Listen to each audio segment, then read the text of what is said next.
Restaurant style এবং বিয়ের অনুষ্ঠানের মতো জর্দার রেসিপি শেয়ার করব। আসসালামু আলাইকুম, কেমন আছেন সবাই? এভাবে খুব সহজে আপনারা বানিয়ে নিতে পারবেন, খেতে দারুণ লাগে। প্রথমে একটা পাতিলের মধ্যে পানি দিয়েছি, কিছু কমলার খোসা দিয়ে আমি পানিগুলা সিদ্ধ করে নিব। এখানে কিছু ফুড কালার দিয়েছি, 2টা তেজপাতা, দালচিনি, এলাচ, লবঙ্গ দিয়েছি। সবগুলো একসাথে যখন সিদ্ধ হয়ে যাবে, গরম মশলা এবং কমলার খোসাগুলো আমি উঠিয়ে নিব। সুন্দর একটা নাইস ফ্লেভার আসছে।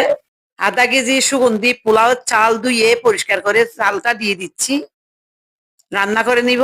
যখন 80% সিদ্ধ হয়ে যাবে, এবার পানি জড়িয়ে উঠিয়ে নিব। আমি একটা পাতিলের মধ্যে ঘি দিয়ে দিচ্ছি, 3 টেবিল চামচ ঘি, 2টা এলাচ, দারচিনি আমি দিয়ে দিয়েছি, দিয়ে দিচ্ছি চিনি, দিয়ে দিচ্ছি কমলার রস।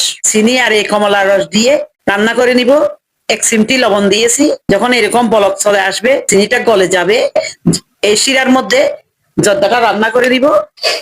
যখন এরকম আঠালো হবে, শিরাটা হয়ে যাবে, সিদ্ধ করা ভাতগুলো আমি দিয়ে দিয়েছি। কিছু ড্রাই ফ্রুট আগে থেকে ঘিতে ভেজে রেখেছিলাম, এগুলো দিয়ে দিয়েছি। কিছু কাজু বাদাম এবং কাঠবাদাম, কিশমিশ আমি দিয়ে দিয়েছি। দিয়ে দিচ্ছি মুরব্বা। 10 মিনিট অপেক্ষা করব।